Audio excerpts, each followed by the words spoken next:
तो हम सभी लोग जानते हैं कि अपनी धरती लगातार घूम रही है। धरती कितने प्रकार से घूम रही है मालूम है? अपनी धरती लगातार घूम रही है, दो प्रकार से घूम रही है। एक तो अपनी धरती लट्टू की तरह अपनी ही जगह पर घूम रही है, उसको बोलते हैं घूर्णन। धरती जब अपनी ही जगह पर घूमती है तो कैसी गति है? घूर्णन गति। और हमारी धरती एक और गति करती है, वो परिभ्रमण गति कहलाती है। वो धरती अपनी धरती, मान लीजिए ये सूर्य है और ये अपनी धरती है, अपनी धरती ऐसे सूर्य के चारों ओर चक्कर लगाती है। तो धरती कितने प्रकार की गति कर रही है? दो प्रकार की। एक गति कहलाती है घूर्णन, जो लट्टू की तरह अपनी धुरी पर घूम रही है। लट्टू की तरह जो अपनी धुरी पर पृथ्वी घूम रही है, इसके कारण क्या होता है? धुरी पर घूमने के कारण क्या होता है? रात और दिन। धरती अगर अपनी धुरी पर घूम रही है तो इसके कारण क्या हो रहा है? रात और दिन हो रहे हैं। 24 घंटे में एक चक्कर पृथ्वी अपनी धुरी पर लगा लेती है, तो 24 घंटे में रात दिन हो जाते हैं। अब ये दूसरी गति देखें, जो सूर्य के चारों ओर पृथ्वी लगा रही है। तो सूर्य के चारों ओर जो पृथ्वी गति कर रही है, इस गति को बोलते हैं परिभ्रमण या परिक्रमा गति। क्या कर रही है? हमारी धरती सूर्य की परिक्रमा कर रही है। ये परिक्रमा करने में कितना दिन लगता है? 365 दिन या एक साल।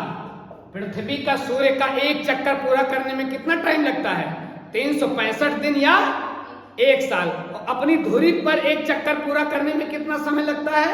24 घंटे। इतनी बात कंफर्म हो रही है।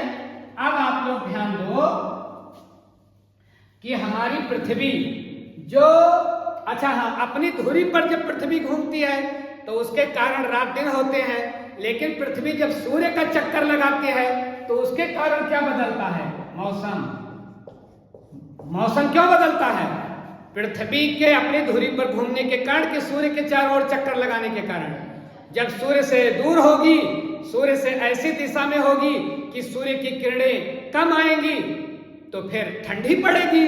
और ऐसी स्थिति में होगी हमारी पृथ्वी कि सूर्य के बिल्कुल सिधाने में होगी तो गर्मी पड़ेगी। तो मौसम क्यों बदलेंगे? ठंडी गर्मी क्यों आएगी? हमारी पृथ्वी के सूर्य के सिधान के स्थिति पर डिपेंड करेगी। अगर हमारी पृथ्वी सूर्य के बिल्कुल सीधे होगी तो गर्मी आएगी, और अगर हमारी पृथ्वी ऐसी दिशा में है कि जहां पर सूर्य की किरणें ठीक से ना आए तो ठंडी होगी, अपने लोगों को ठंडी लगेगी। तो बताइए मौसम क्यों बदल रहे हैं? सूर्य के चारों ओर चक्कर लगाने के कारण। और दिन रात क्यों हो रहा है? अपनी धुरी पर चक्कर लगाने के कारण। अपनी धुरी पर चक्कर लगाते लगाते पृथ्वी का वह हिस्सा जो सूर्य के सामने आ जाता है वहां दिन हो जाता है। पृथ्वी का वो हिस्सा जो सूर्य के अपोजिट हो जाता है, सूर्य के दूसरी दिशा में हो जाता है, वहां क्या हो जाती है? वहां रात हो जाती है। तो रात दिन का कारण धुरी पर चक्कर, लेकिन मौसम बदलने का कारण सूर्य के चारों ओर का चक्कर। कंफर्म हो रहे हो? अब आप ध्यान रखो कि हमारी पृथ्वी जो सूर्य के चारों ओर घूम रही है, हमारी पृथ्वी किसके चारों ओर घूम रही है? किसका परिक्रमण कर रही है? सूरज दादा का। तो सूरज दादा के चारों ओर जो हमारी पृथ्वी घूम रही है, तो घूमते घूमते ये सूरज दादा हो गए और ये हमारी पृथ्वी हो गई। तो हमारी पृथ्वी घूमते घूमते घूमते घूमते, अपने लोगों ने अभी अभी जाना कि 365, यहां से चली हमारी पृथ्वी तो यहां तक फिर आने में कितना दिन लग जाएगा? 365 दिन। जहां से चली है वहां तक पहुंचने में फिर कितना दिन लगेगा? 365 दिन या एक साल। अब हमारी पृथ्वी जो सूरज दादा के चारों ओर घूम रही है, एक ऐसी जगह पर पहुंच जाती है हमारी पृथ्वी कि जब सूरज दादा के बिल्कुल पास आ जाती है। सूरज दादा के पास, जब सूरज दादा के हमारी पृथ्वी पास आ जाती है तब खगोल में इस घटना को बोलते हैं उपसौर। सूरज के पास पृथ्वी का आ जाना क्या कहलाएगा? उपसौर। या अंग्रेजी मीडियम वाले इसी को बोलते हैं पेरीहेलियन। अंग्रेजी मीडियम वाले उपसौर को क्या बोलेंगे? पेरीहेलियन। उपसौर क्या है? हमारी पृथ्वी का घूमते घूमते सूर्य के थोड़ा पास आ जाना, तो ये घटना क्या कहलाएगी? उपसौर या पेरिहेलियन। ये घटना पता है कब घटती है? ये घटना हर साल 3 जनवरी को घटती है।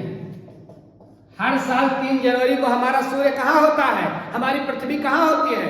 सूर्य के करीब। अब आपके मन में एक प्रश्न आ रहा होगा कि सर 3 जनवरी को जब हमारी पृथ्वी सूर्य के करीब होती है तो 3 जनवरी को कड़ाके की ठंडी क्यों पड़ती है?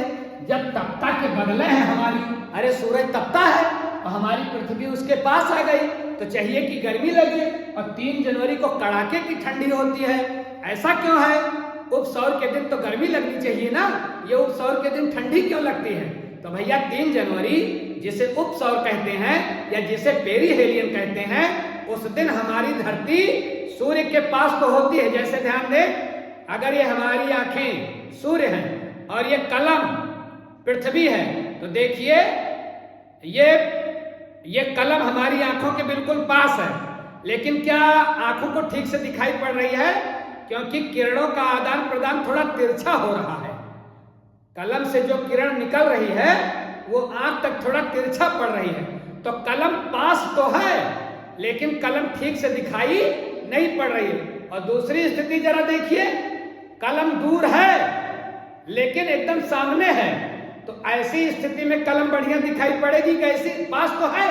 तो हमारी पृथ्वी 3 जनवरी को पास तो होती है, लेकिन सूरज की किरण जहां हम लोग हैं, जहां हमारा देश है, उससे क्या करके निकल जाती हैं? तिरछा करके निकल जाती हैं। तो तिरछा करके निकल जाती हैं तो गर्मी नहीं होती है, ठंडी होती है, जबकि पृथ्वी उस दिन बिल्कुल पास होती है सूरज के। अब घूमते घूमते घूमते घूमते घूमते घूमते पृथ्वी एक ऐसी जगह पर पहुंचती है एक दिन कि सूरज दादा से बहुत दूर होती है। अब देखिए बहुत दूर पहुंच गई। जब सूरज दादा से पृथ्वी हमारी दूर पहुंच गई तो इस घटना को खगोल विज्ञान में कहते हैं अपसौर। क्या बोलते हैं? अपसौर, या अंग्रेजी मीडियम वाले इसी को बोलते हैं अपहेलियन। क्या बोलेंगे? अपहेलियन। इसको क्या बोले थे? पेरिहेलियन या उपसौर। और यही आप लोग ध्यान रखना, उप का मतलब होता है पास और सौर का मतलब सूर्य। उप मतलब पास, सौर मतलब सूर्य। जब पृथ्वी सूर्य के पास आ जाए तो उपसौर, इसलिए इसका नाम रखा गया है उपसौर। उप माने पास और सौर्य माने सूर्य। अब जरा इसको देखिए, अपसौर। अप मतलब दूर, अप मतलब दूर और सौर मतलब सूर्य। सूर्य से जब हमारी पृथ्वी दूर हो जाए तो क्या कहलाएगा? अपसौर। तो अपसौर को पृथ्वी हमारे सूर्य से दूर होती है। ये घटना कब घटती है? ये घटना भैया हर साल 4 जुलाई को घटती है। कब घटती है? हर साल 4 जुलाई को। 4 जुलाई को हमारा सूर्य कहाँ, हमारी पृथ्वी कहाँ होती है? सूर्य से बहुत दूर। लेकिन 4 जुलाई को कड़ाके की गर्मी पड़ती है।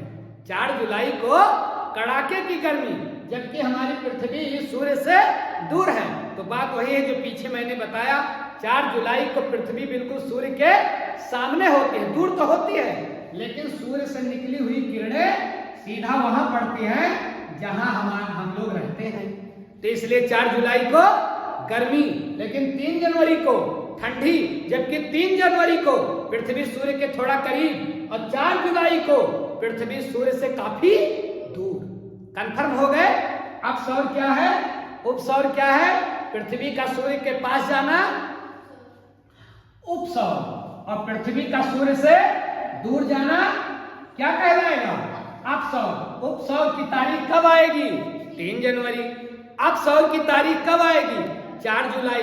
कंफर्म हो रहे हो? अब ध्यान रखिए, कुछ और बातें याद रखिए आप लोग कि देखिए हमारा सूर्य, ये हमारा सूर्य है।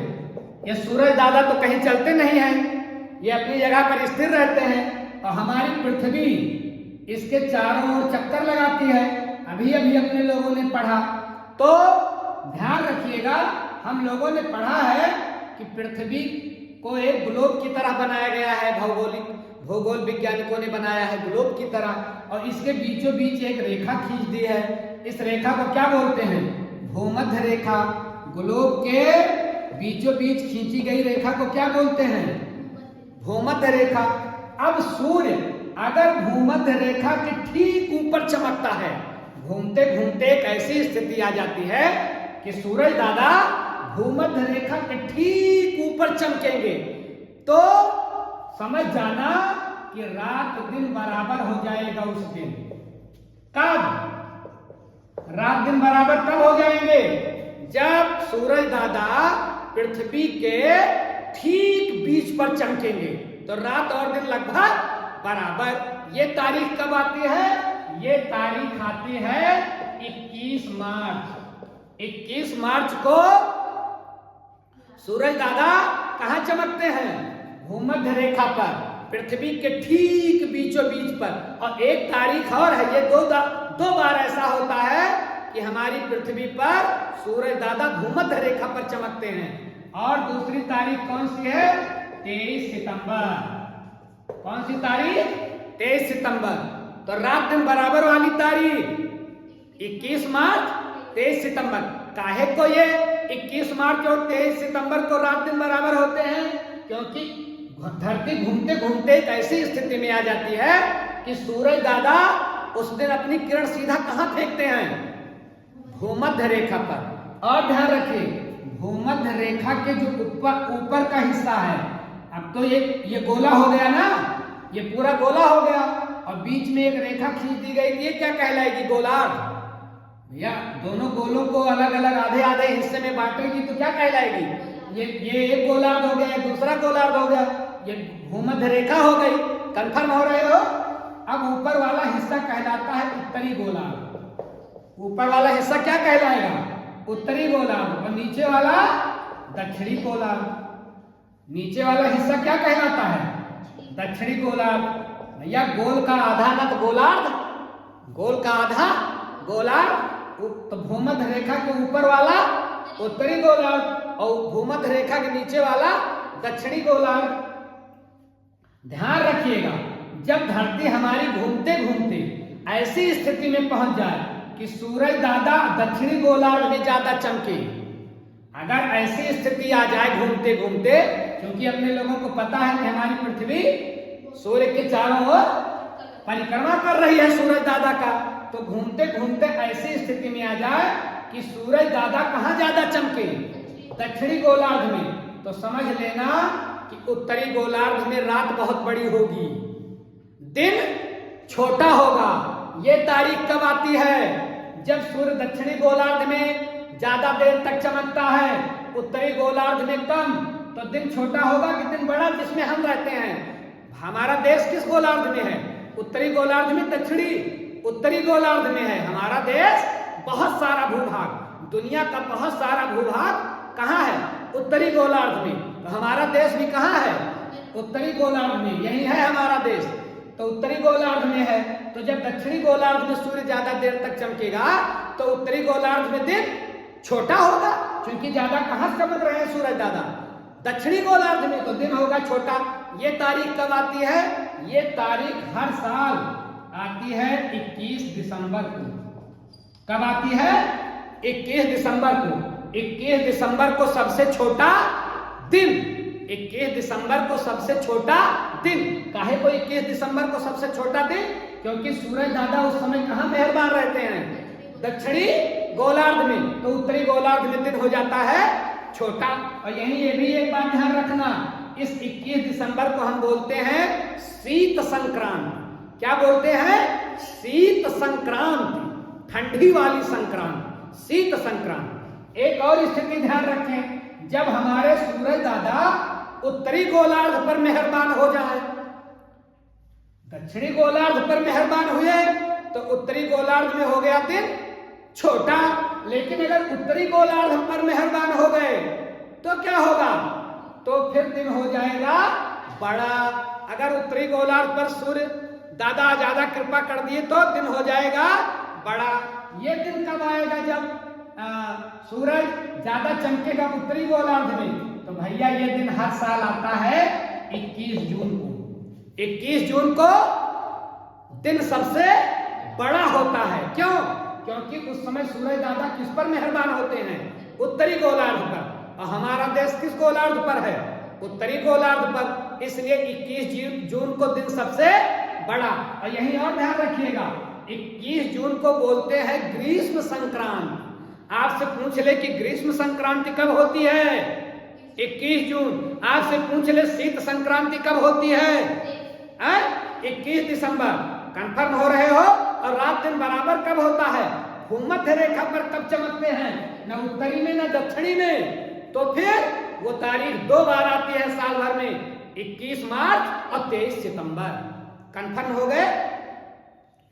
तो क्या पढ़ लिया? उपसौर, अपसौर, शीत संक्रांति, ग्रीष्म संक्रांति। कंफर्म हो रहे हो? शेष जानकारी अगली वीडियो में।